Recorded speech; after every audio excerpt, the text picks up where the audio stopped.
I bought the alien women and set them free, but they were the daughters of the alien queen. Vincent Reed had three universal truths he lived by. Never eat the station sushi, never trust a Veskian with more than 4 teeth, and never, under any circumstances, wander into Tartarus Station's lower decks after midnight. He was currently violating rule number 3, and considering the smell, something between burnt plastic and despair, he was deeply regretting it. The notification had pinged his datapad 6 hours ago. Payment default, client Zeta 9, contract void, which meant his carefully planned delivery of synthetic protein blocks to the mining colonies in the outer reach was now just 3 tons of vaguely edible cubes sitting in his cargo hold. And he was stuck at this glorified rust bucket of a station until he could find another buyer. Tartarus Station orbited nothing, served no one, and existed purely because the Galactic Council's jurisdiction stopped being convenient about 40 light-years back. Vincent's ship, the Persephone's Gambit, was docked in Base 73, which the harbor master had cheerfully described as structurally optimistic. The docking fee had consumed most of his available credit, leaving him with enough for maybe 2 days of cheap meals and the kind of coffee that tasted like someone had already drunk it once before. So naturally, when the nervous Kandorian in the noodle shop had whispered about a special auction in Cargo Bay 12, Vincent's broken bored brain had decided that sounded like entertainment. Maybe someone would be selling navigation cores at a discount. Maybe he'd see something hilariously illegal and have a story to tell at the next Traders Guild meeting. He hadn't expected this. Cargo Bay 12 had been converted into something between a theater and a prison. Portable floodlights cast harsh shadows across crates stamped with military codes that had been outdated for decades. The crowd numbered maybe 50, a mix of species that Vincent's universal translator struggled to identify, all clustered around a raised platform where a Veskian auctioneer paced back and forth.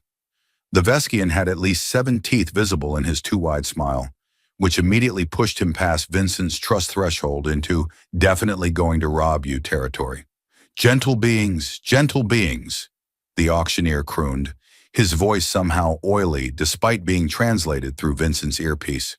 Next lot, very special, very rare, genuine Valorian females, perfect condition, fully compliant. Vincent's stomach dropped somewhere into his boots as 3 figures were led onto the platform. Women. 3 women with skin the deep red of Martian sunsets, their long ears, elegant and pointed, drooping with exhaustion. Chains connected their wrists to a central post. The youngest couldn't have been more than 20 standard years, her face still holding the softness of someone who should be arguing about music choices or complaining about homework. Not standing in chains while sentient garbage decided her price. Starting bid, 5,000 credits, the Veskian announced. Vincent's hand moved to his datapad before his brain could catch up and ask what the hell he thought he was doing. His account balance glowed accusingly. 47,392 credits. Everything he had. His ship repair fund, his emergency medical fund, his maybe someday retire somewhere that doesn't smell like recycled air fund. A hulking creature that might have been a Graxian raised a manipulator appendage. 5,000. The eldest of the 3 women raised her head slightly, and Vincent saw her eyes, dark and deep and absolutely empty of hope. She'd learned not to expect rescue. She'd learned that the universe was sharp edges and cruel math. 10,000, Vincent heard himself say. Every head in the cargo bay turned toward him. The Veskian's smile widened, showing even more teeth that Vincent definitely didn't want to count. Ah, a bitter with taste. 10,000 from the human in the... Is that a coffee stain on your jacket, friend? 15,000, the Graxian rumbled. Vincent's thumb hovered over his datapad. This was insane. This was financial suicide. This was absolutely not how a rational trader with outstanding debts and a ship that made concerning noises during hyperspace jumps should be spending his last credits. The youngest woman's chains rattled as she shifted, and Vincent saw the bruises on her arms.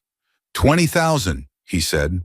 The bidding continued, climbing with the kind of casual cruelty that made Vincent's jaw ache from clenching. 30,000, 35, 40. Each number was a piece of his future crumbling away. Each bit a nail in the coffin of his sensible life. At 45,000, the Graxian snorted and lumbered toward the exit, the Veskian's eyes fixed on Vincent like targeting lasers. 45,000, going once, going twice. Vincent closed his eyes and tapped the confirm button. His account balance shifted, numbers tumbling like asteroids into a black hole, finally settling on a pathetic 2,392 credits. Sold! To the human who definitely can't afford dry cleaning, please collect your merchandise at the processing station.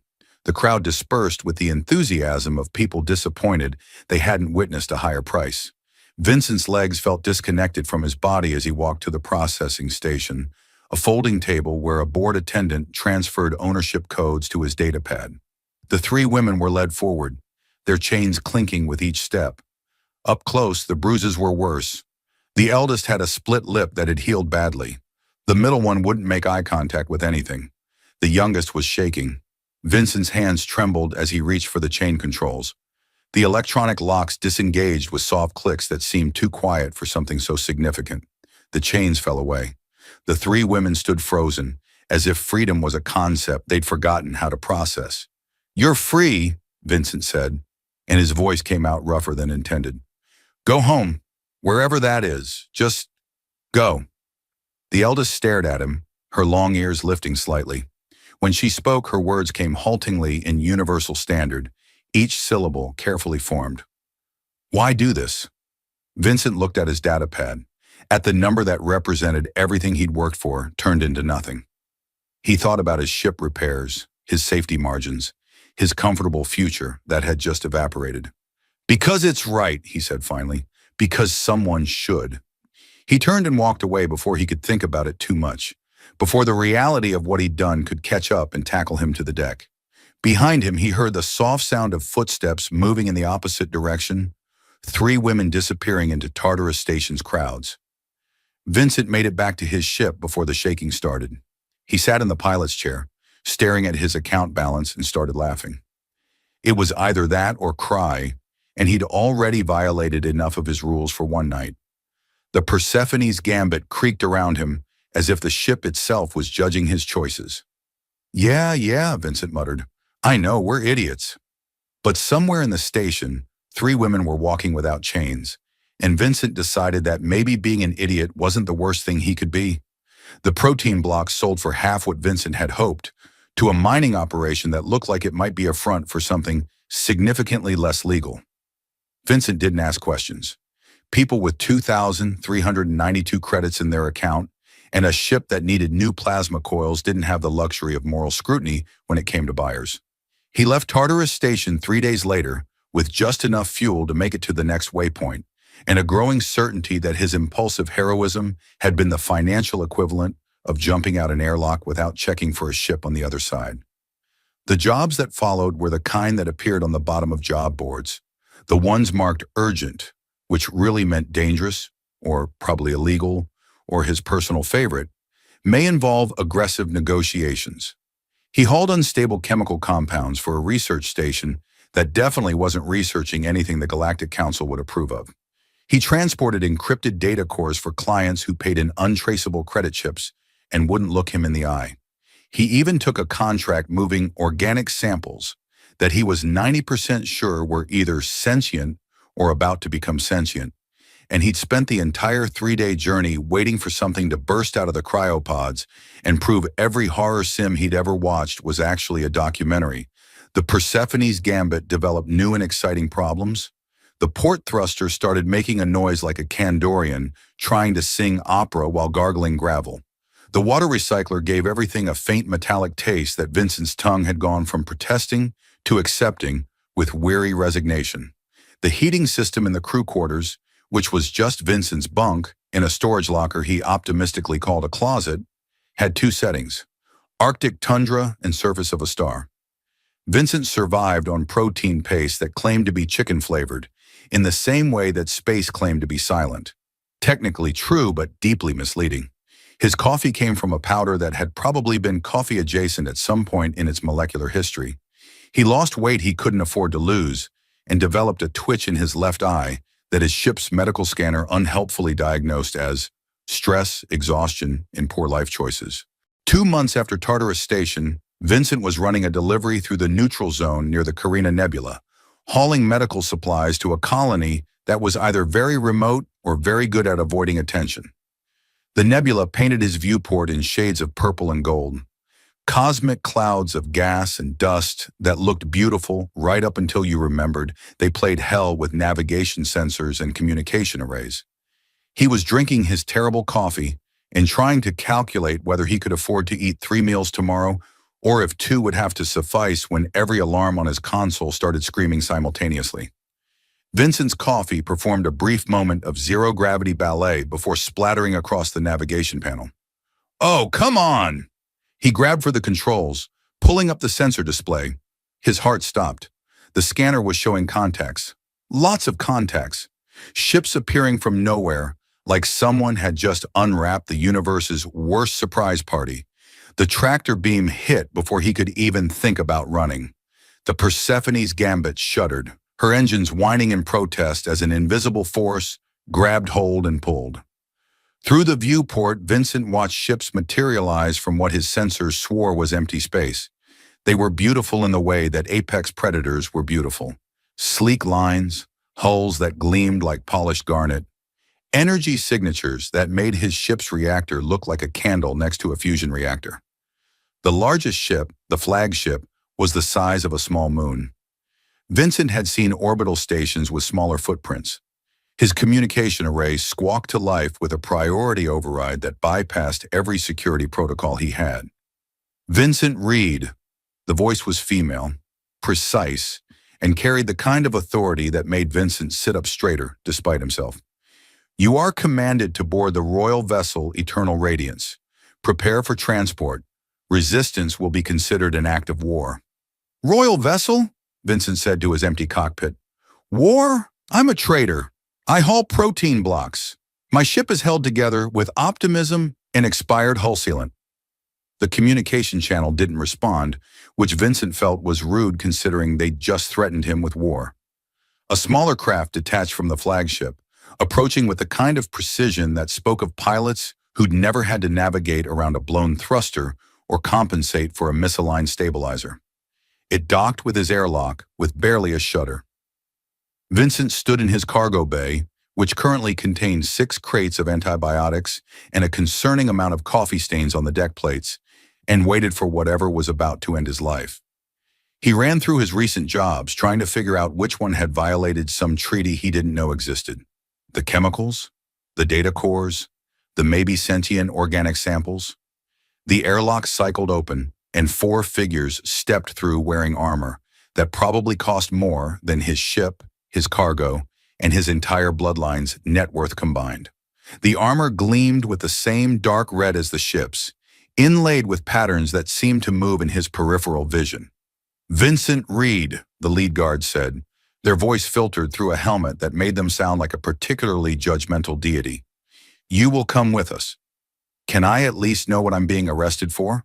Vincent asked, because if he was going to die, he at least wanted to know why. "You are not under arrest," the guard said, which somehow made Vincent more nervous. They escorted him to the transport craft, which had the kind of interior that made Vincent afraid to touch anything. Everything was smooth curves and soft lighting, materials he couldn't identify that probably had names like quantum woven alloy or concentrated money. The flight to the flagship took 5 minutes that felt like 5 years. Vincent's brain kept helpfully supplying scenarios, each worse than the last. He'd accidentally hauled contraband through sacred space. He'd insulted a dignitary without knowing it. He'd somehow started an interstellar incident by sneezing wrong. The flagship's hangar bay could have held 50 ships the size of the Persephone's Gambit, with room left over for a small parade. Vincent was led through corridors that made Tartarus Station look like a garbage scow, everything gleaming with a soft bioluminescence that seemed to come from the walls themselves. Intricate patterns covered every surface, flowing and shifting like living art. "So," Vincent said, because silence made him nervous and he'd already accepted he was probably doomed, "is this about the organic samples? Because the manifest said they were plants, and technically, before something becomes sentient, it's still a plant, right?" The guards didn't respond, which Vincent chose to interpret as, "We're not listening to the dead man walking." They stopped before doors that were at least 30 feet tall, embossed with symbols that Vincent's translator couldn't parse. The doors opened silently, revealing a throne room that had its own weather system. Vincent could see faint wisps of cloud near the vaulted ceiling. At the far end, on a throne carved from a single massive crystal that caught and refracted light into patterns that hurt to look at directly, sat a woman whose crimson skin seemed to emit its own soft radiance. And standing behind the throne, very much not dead or enslaved or lost, were three women with long, elegant ears. Three women Vincent had last seen disappearing into the crowds of Tartarus Station.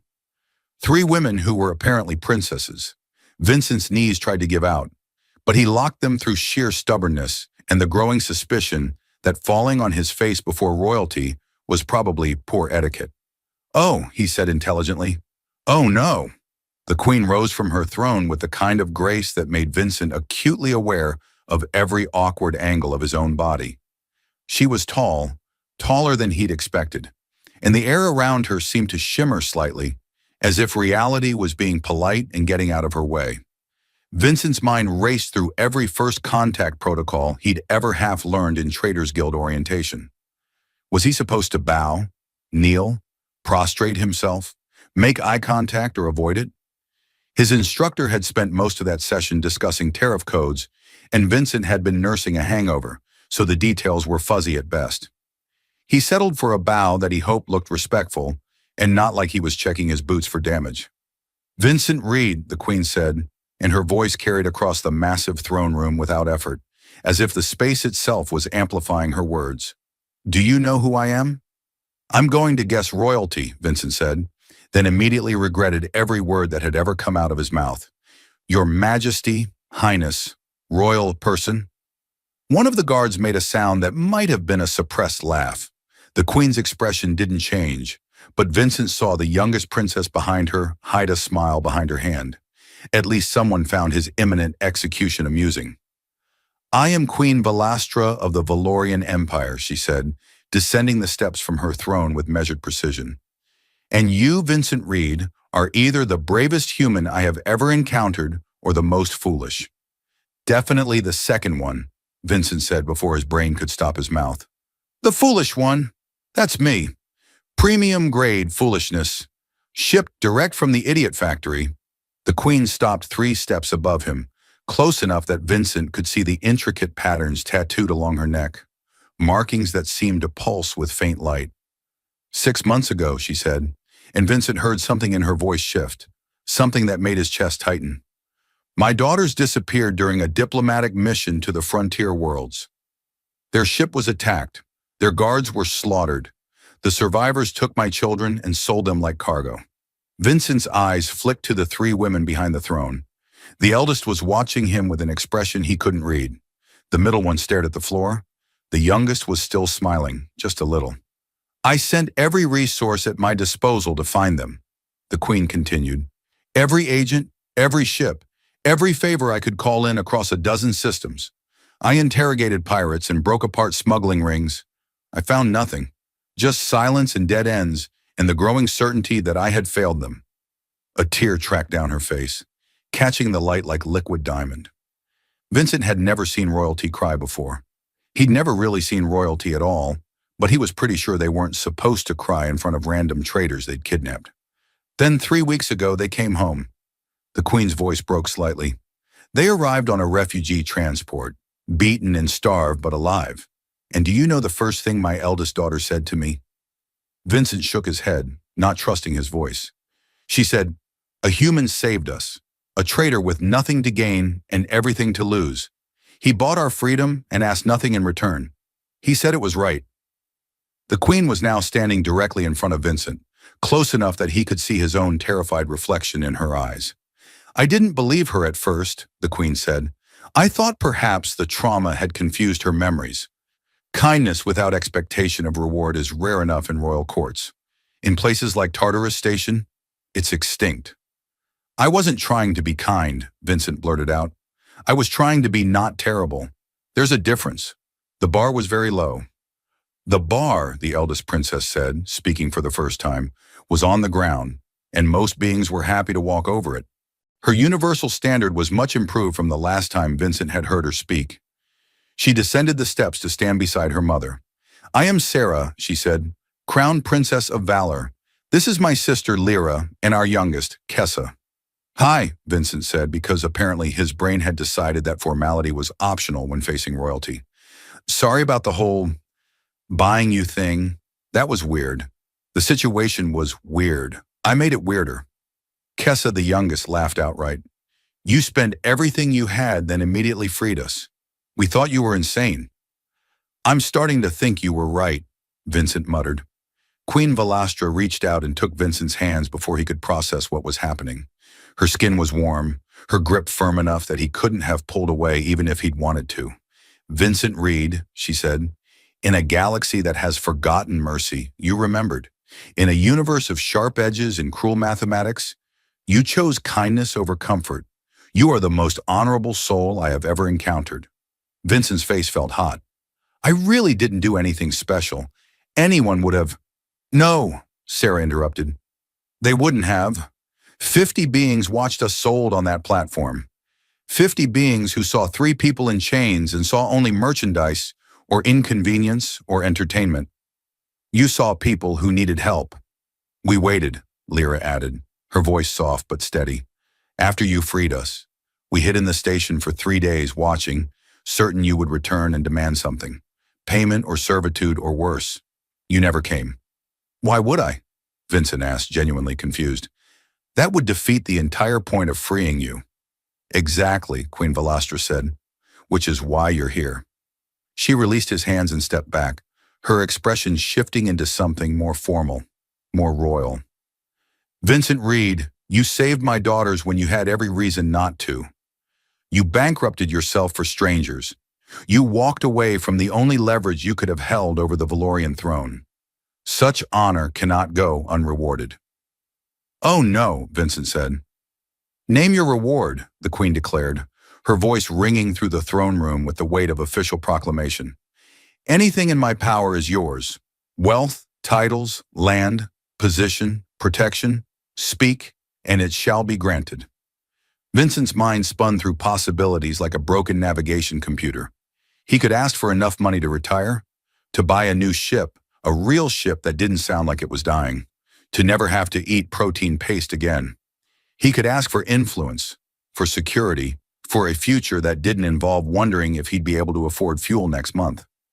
He looked at the 3 princesses, at Kessa, who was grinning now like this was the best entertainment she'd had in months, at Lyra, who'd lifted her head and was watching him with something like hope, at Sarah, whose eyes held a challenge, as if daring him to prove he was who she thought he was.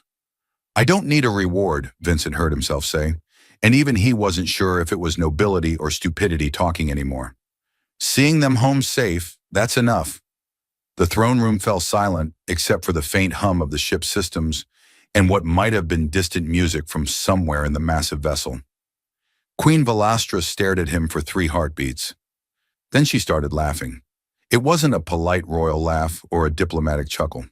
It was full-bodied laughter that echoed off the vaulted ceiling, the kind of laugh that probably violated several protocols. "Of course you would say that," she managed between laughs. "Of course. My advisor said you'd demand payment. My security chief was convinced you were running some elaborate scheme. And here you are, refusing reward like it's contaminated." "Is it contaminated?" Vincent asked. "Because that would explain some things about my luck." Kessa was laughing now too, joined by Lyra's quieter giggling. Even Sarah smiled, a real smile that transformed her face. "Vincent Reed," Queen Velastra said, wiping her eyes, "you are precisely the kind of person who deserves everything I'm about to force upon you anyway." "That sounds ominous," Vincent said. "It should," the Queen replied and snapped her fingers. Attendants appeared from doorways Vincent hadn't noticed, carrying datapads and what looked like official documents sealed with holographic stamps that probably cost more than his ship's entire cargo capacity. They moved with the kind of synchronized efficiency that suggested either extensive training or a hive mind, and Vincent wasn't entirely sure which would be less disturbing. "First," Queen Velastra announced, gesturing to the lead attendant who stepped forward with a datapad that glowed with scrolling text, You will be registered as an official trade partner of the Valorian Empire. This grants you exclusive contracts, priority docking at any Valorian port, and access to our commercial networks across 47 star systems. Vincent's mouth opened, but no sound came out, which was probably for the best since his brain had temporarily stopped providing words. Second, the Queen continued, warming to her subject in a way that made Vincent suspect she'd been planning this speech, your ship, the Persephone's Gambit, which my engineers inform me is a miracle of persistence over physics, will be brought to our royal shipyards. Our best technicians will repair, upgrade, and possibly apologize to it for whatever you've been putting it through. Hey, Vincent managed. I've been very nice to my ship, mostly. There was that one time with the asteroid field, but that wasn't my fault. Our engineers found 17 critical failures and something they described as creative reinterpretation of how engines should work, Sarah said, consulting her own datapad. They're honestly impressed it still flies. She flies beautifully, Vincent protested. Aesthetically questionable and with some complaints, but beautifully. Kessa snorted. Your port thruster sounds like a dying Graxian. That's just character, Vincent said weakly. Queen Velastra held up a hand, though she was smiling now. Third, you will receive letters of marque and protection bearing the royal seal. Any Valorian vessel, station, or colony will grant you safe passage and assistance. Any treaty partner of the Empire, which includes most of the civilized galaxy, will honor these letters as if you were nobility yourself. The attendants were handing him datapads now, one after another, each loaded with contracts and certificates and documents, with so many official seals that Vincent worried they might be physically heavy with bureaucratic authority. Fourth, the Queen said, and her voice softened slightly, my daughters have insisted that you join us for dinner every time you're in this sector. They say they owe you approximately infinite meals, and I've learned not to argue with them when they agree on something. Vincent looked at the three princesses. Sarah was nodding firmly. Lyra was smiling in a way that suggested she found his panic endearing. Kessa was grinning like she'd just won a complicated bet. I don't need all this, Vincent said, his voice coming out smaller than intended. Really, the letters of protection are probably enough. More than enough. Maybe too much. Nonsense, Queen Velastra said. You gave us back our daughters, our family. Do you know what that's worth? I mean, the going rate on Tartarus Station was 45,000 credits, Vincent said, then immediately wished the floor would open and swallow him into space. Sorry, that was inappropriate. My brain is malfunctioning. Your brain bought 3 enslaved people and freed them without hesitation, Sarah said. I think it functions better than most. An attendant stepped forward, this one carrying a small box made of the same crystal as the throne. The Queen took it and opened it, revealing a medallion on a chain that seemed to contain a small star, light pulsing within its center. This, Queen Velastra said, lifting the medallion, is a royal star of valor. It's given to those who have shown extraordinary courage or service to the Empire. In our 1,000-year history, only 47 have been awarded. She placed it around Vincent's neck before he could protest. The medallion was warm against his chest, and the light within it pulsed in time with his heartbeat, which seemed either deeply meaningful or vaguely invasive. I can't accept this, Vincent said, though he was already wearing it. I'm just a trader. I haul protein blocks. Sometimes I haul things that definitely aren't protein blocks, but the manifest says they are, so I don't ask questions. You saved 3 lives, Lyra said quietly. That makes you more than just a traitor. I'm really not good with praise, Vincent said, feeling his face heat. Or gratitude, or being looked at by this many people. Is it hot in here? The throne room feels hot. Kessa walked down to stand in front of him, and Vincent realized she was nearly his height, her long ears twitching with what might have been amusement. We watched you, she said. After you freed us, we hid in the station's upper levels and we watched you return to your ship. Do you know what you did? Vincent shook his head. You sat in your cockpit and laughed, Kessa said. Not cried, not raged, not regretted. You laughed like you just heard the universe's best joke. I was having a slight mental breakdown, Vincent admitted. Laughter was preferable to crying. You chose joy over despair, Sarah said. Even when you'd lost everything, you found something to laugh about. That's not weakness, that's strength. It's also possibly psychological damage from too much time in hyperspace, Vincent offered. Queen Velastra placed a hand on his shoulder, and Vincent was struck by how such a simple gesture could carry so much weight. Vincent Reed, she said, you remind us that the galaxy still contains good people, in a universe that often rewards cruelty and punishes kindness. You chose kindness anyway. That's rarer than any jewel, more valuable than any fleet.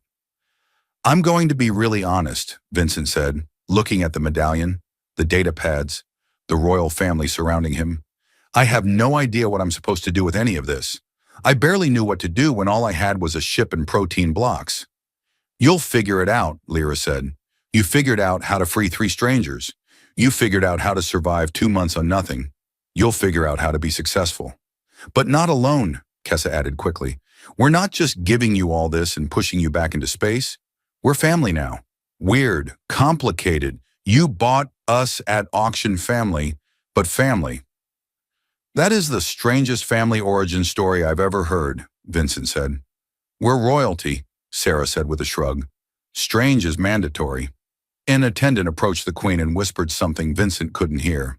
The Queen nodded and turned back to him. Your ship is being transferred to the royal shipyards as we speak, she said. The repairs and upgrades will take approximately 1 week.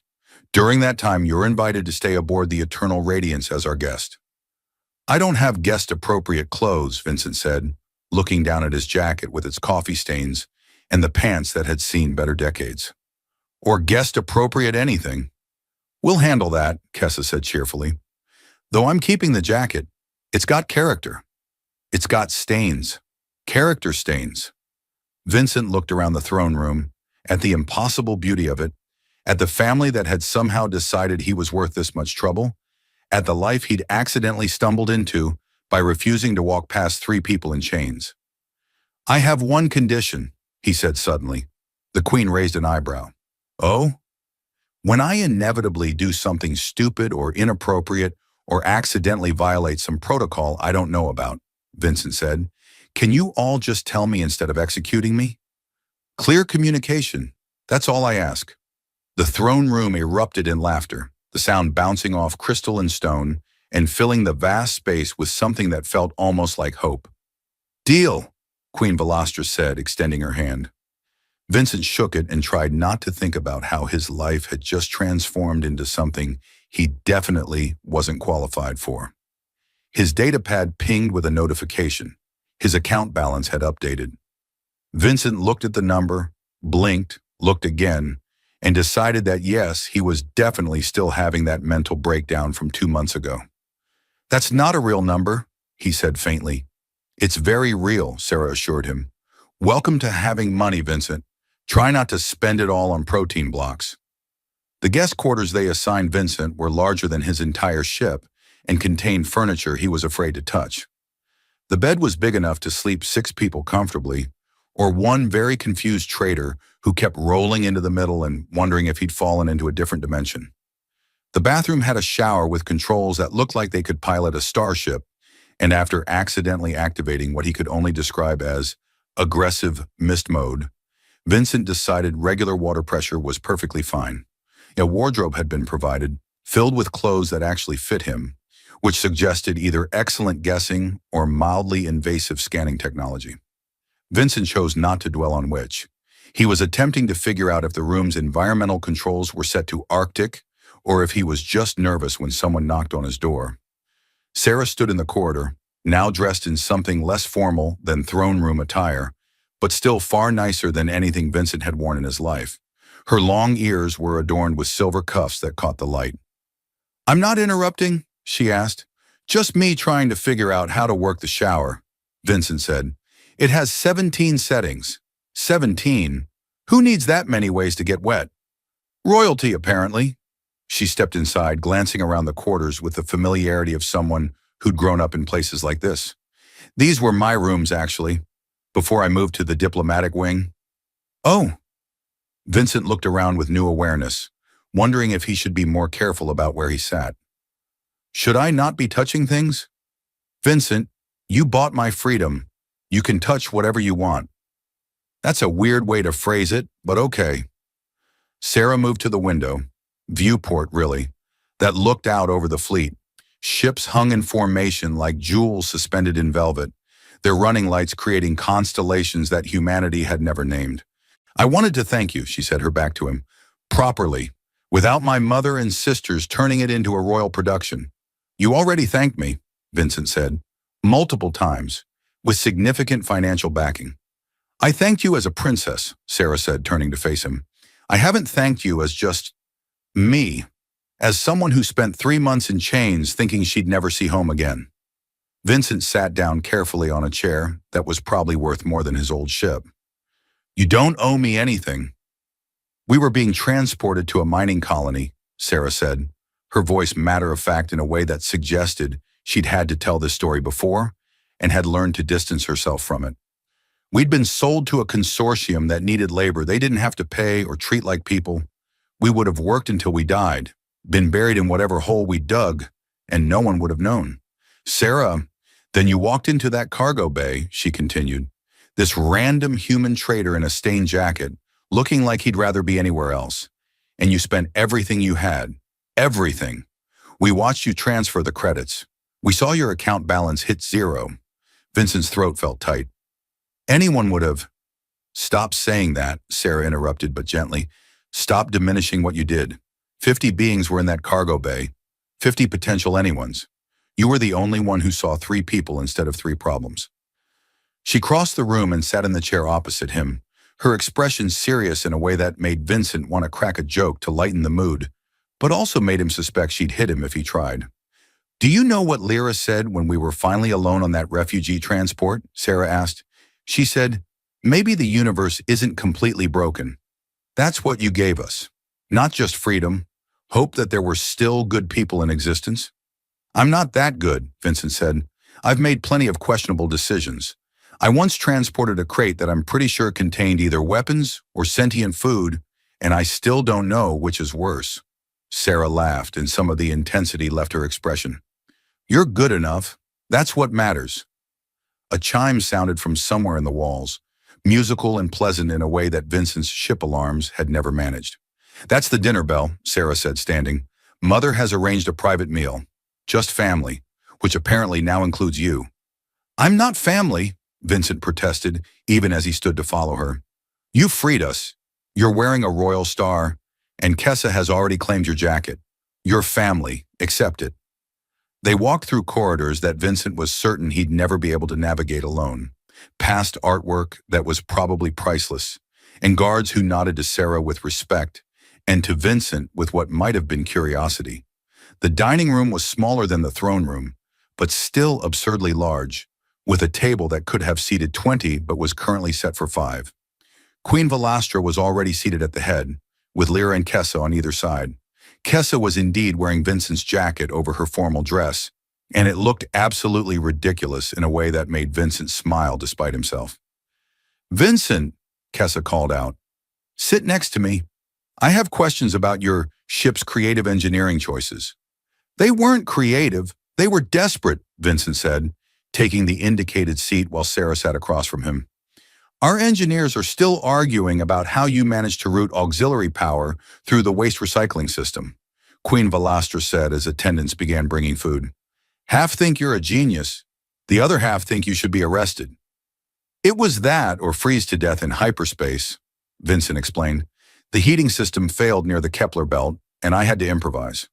You ran heating through the waste system, Lyra said, speaking up for the first time. Didn't that make everything smell? Only a little, Vincent said, and only when the recycler was processing. You learned to time your breathing. The food being served looked nothing like protein paste or the questionable noodles from station vendors. Vincent recognized maybe 30% of it and decided that was acceptable odds. So what happens now, he asked, because the question had been building in his mind since he'd left the throne room. I get my ship back, all upgraded and fancy, and then what? Do I just go back to hauling cargo?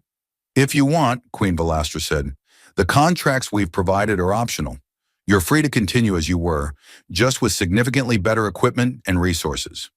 But, Vincent prompted, because he could hear the unspoken continuation. But, Sarah said, You could also work directly with us. Diplomatic transport, special contracts, things that require someone trustworthy. I'm a trader, not a diplomat. You're someone who does the right thing even when it costs everything, Kessa said. That's exactly what diplomacy needs. Vincent looked around the table at these four people who'd somehow decided he was worth believing in. The queen who ruled an empire, the crown princess who'd survived captivity, the quiet middle daughter who was starting to speak more, the youngest who wore his stained jacket like a trophy. I need to think about it, he said finally. This is all a lot. A week ago, I was eating protein paste and wondering if I could afford fuel. Now I'm having dinner with royalty and being offered a completely different life. Take all the time you need, Queen Velastra said. The offers don't expire. Once a month? They insisted, the queen said, gesturing to her daughters. I believe Kessa's exact words were, if we let him disappear for too long, he'll convince himself this was a hallucination. That's fair, Vincent admitted. I'm still not entirely convinced this isn't a very elaborate dream caused by expired protein paste. If it is, Lyra said quietly, then we're all having the same dream, and I'd rather be here than back in chains. The table fell silent for a moment, the weight of those words settling over them like gravity. Then Kessa threw a piece of bread at Vincent's head. Stop being sad, she commanded. We're celebrating. You're rich, we're free, and tomorrow you get to see your ship transformed into something that doesn't sound like it's dying. Vincent caught the bread, looked at it, looked at the princess who'd thrown it, and made a decision. He threw it back. The food fight that followed was probably not traditional royal behavior, but the sound of laughter echoing through the dining room felt more valuable than any contract or title. 1 week later, Vincent stood in the royal shipyard staring at what used to be the Persephone's Gambit and wondering if the engineers had accidentally given him someone else's ship. The hull gleamed like it had been reborn, all the patches and worn sections replaced with alloy that shimmered faintly in the shipyard's lights. The port thruster that had sounded like a dying Graxian now purred with the quiet confidence of properly calibrated engines. The whole ship looked like it had gone from maybe will explode to could probably win a beauty contest. We kept her personality, the head engineer said, a Valorian woman named Tex, who'd spent 20 minutes explaining the upgrades in technical terms that made Vincent's brain hurt. But we gave her the tools to express it without catastrophic failure. You're sure she'll still fly the same? Vincent asked, running his hand along the hull. Better, Tex assured him. The core systems are yours. We just made them work the way they were supposed to instead of the way they were desperately clinging to functionality. Vincent climbed aboard through the airlock, which now closed with a smooth hiss instead of the grinding wheeze he'd grown accustomed to. The cargo bay was the same size but somehow felt larger, the deck plates clean and the lighting actually uniform. He made his way to the cockpit and sat in his chair, which had been reupholstered but still fit him the same way. The console lit up at his touch, displaying readouts that actually made sense instead of the usual mix of warnings and wishful thinking. Fuel efficiency was up 40%. Engine response time had been cut in half. The navigation computer had been upgraded with star charts that included systems Vincent had never even heard of. His coffee maker, he noticed with a smile, was exactly where he'd left it, still stained and slightly dented. We tried to replace that, Tex said from the doorway, but Princess Kessa threatened to fight us if we touched it. Something about it being essential to your character? It is, Vincent said, touching the battered machine fondly. It makes terrible coffee, but it's my terrible coffee. His datapad chimed with an incoming message.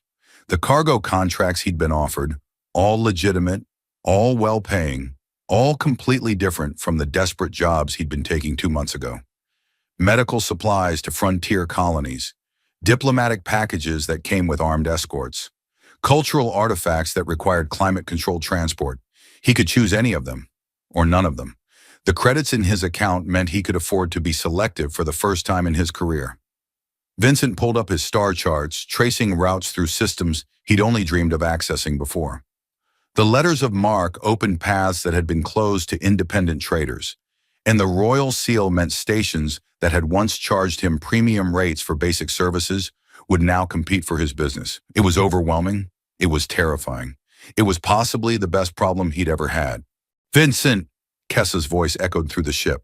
Are you hiding in here feeling feelings? Because we have a schedule. He found all three princesses in his cargo bay, which now felt like an invasion of his personal space, except he was pretty sure they'd earned the right. Schedule? He asked.